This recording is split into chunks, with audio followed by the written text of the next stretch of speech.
Bismillahirrahmanirrahim. Alhamdulillah wassalatu wassalam ala khatimil anbiya. Rabbi shrah li sadri wa yassir li amri wahlul 'uqdatam min lisani yafqahu qawli. In a hadith sahih, we find a statement about this month of fasting that its first 10 days are days of rahmah and second 10 days are days of forgiveness and last 10 days are days of liberation from hellfire. The hadith makes it very clear that the month of fasting begins with rahmah of Allah subhanahu wa ta'ala. This rahmah has many forms and manifestations. First and foremost, it's Allah subhanahu wa ta'ala's blessing and rahmah that He did not leave us without guidance. We could have been born as human beings, but we could have been groping in the dark to find out what is truth. But He sent an evident message in the form of the Quran and an evident role model in the form of the Uswa Hasana alayhi salatu wassalam. The Prophet's example was walking Quran.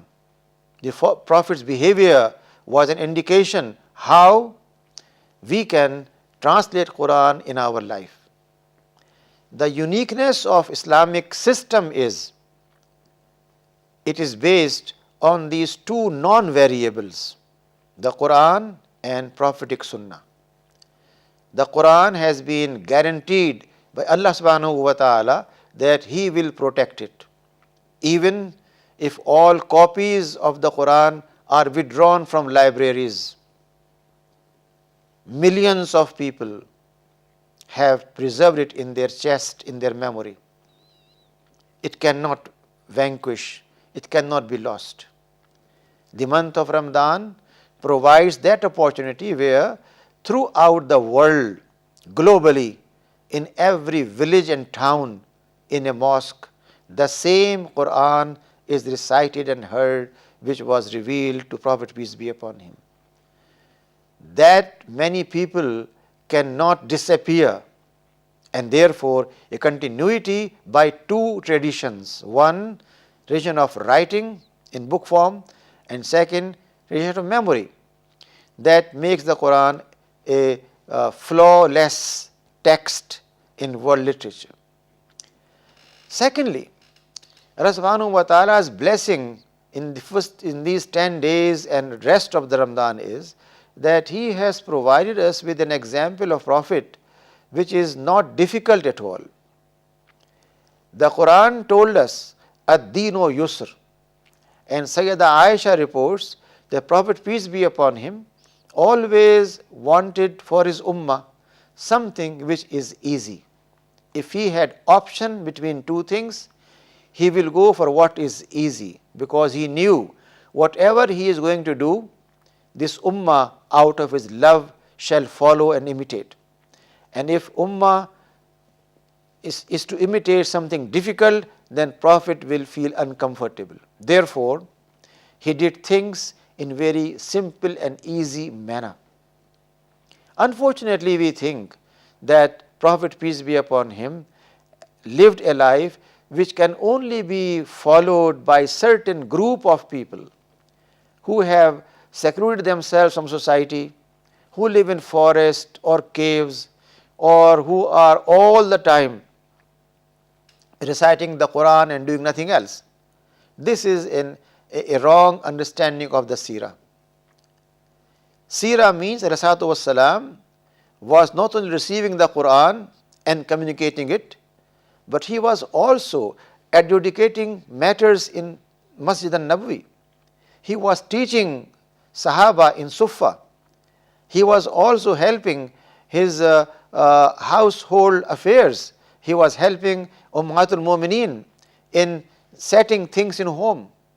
And at the same time, he was planning for sending letters to different neighboring countries, sending armies to various campaigns. So he was not confined to one single quarter and sitting there and only praising Allah subhanahu wa ta'ala, but involved in all kind of activities with full commitment, devotion and immersion in the love of Allah subhanahu wa ta'ala.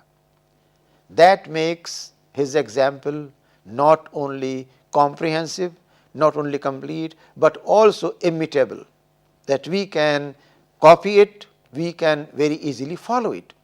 So the other blessing is that a model which can be followed. It was quite possible Allah subhanahu wa ta'ala could have sent an angel to come and deliver the Quran, and people will find an angel comes and they will have no doubt about its truthfulness. But would that angel become model for us? Can we follow angels whose constitution is that they cannot think otherwise but obey Allah subhanahu wa ta'ala, while human beings are always subject to temptation, forgetfulness? The word insan has root word nisyan, that means one who forgets. Therefore, alayhi salatu wassalam was sent with that kind of conduct and behavior which can be very easily followed by us in all situations.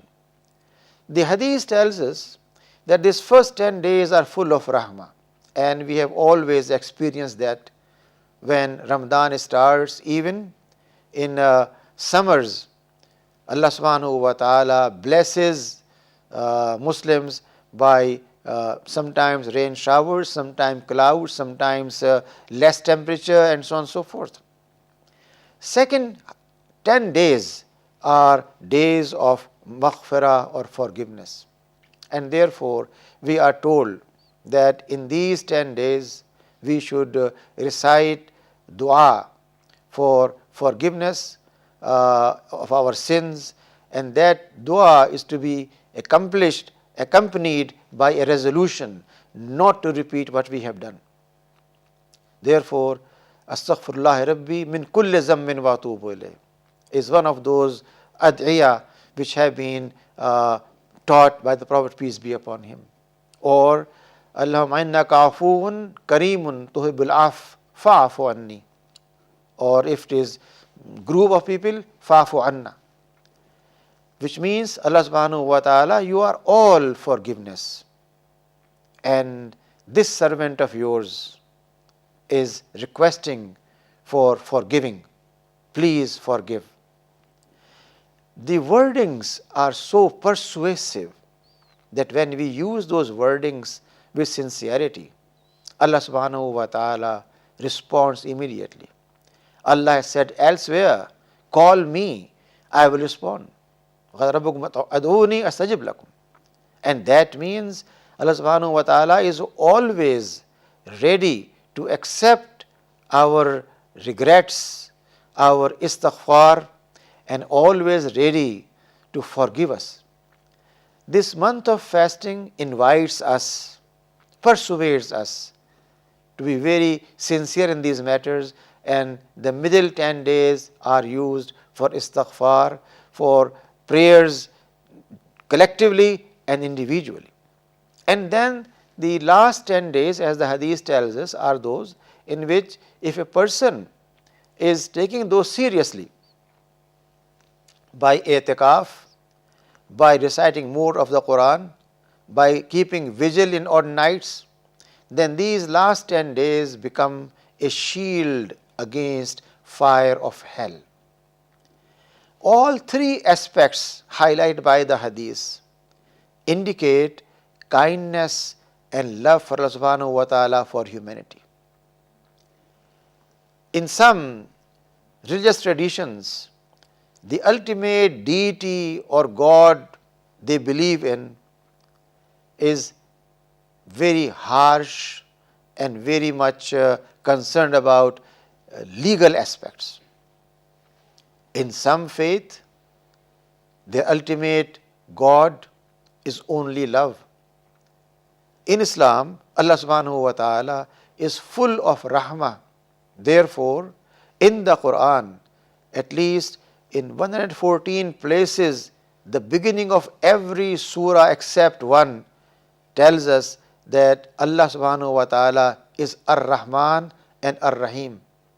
This attribute of being kind and being blessful and mercy-giving is emphasized again and again. On every single page of the Quran, we find the same aspect, that Allah subhanahu wa ta'ala loves to forgive His servants. It's servants who out of their arrogance don't rush to Allah subhanahu wa ta'ala, don't plead, they don't request, they hesitate. It's their problem, not the problem of the Rabb, the Creator, the Owner, the Lord of Universe. The month of fasting in that sense provides three segments of 10 days each, in which a believer develops a new mindset, a mindset of rahmah, a mindset of maghfirah, a mindset of itqum minan nar, liberation, freedom from all kind of punishment in the day of judgment. The hadith also tells us that in this month of fasting, the Prophet, peace be upon him, always tried to communicate by his own example to people. They should not put themselves in unnecessary test and trial. For example, if somebody is traveling, may that be on a wagon, in an air-conditioned coach, in an airplane, or any other transport, but an option is given that during traveling a person may not fast. The Prophet himself illustrated that by his example. While traveling, he stopped on his way and then made iftar of his fasting in a way that people could see him drinking water. And following him, the ashab also did the same. However, some companions thought it's better for them to continue fasting. When the Prophet came to know about them, he was extremely unhappy. And he said, they disobeyed,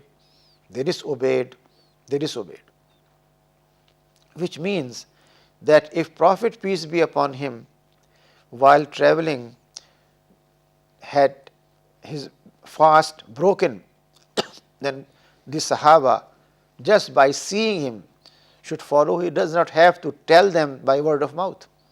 And if they did not, then he was not happy at all. Why he did so? Because he was Rahmatul Alameen.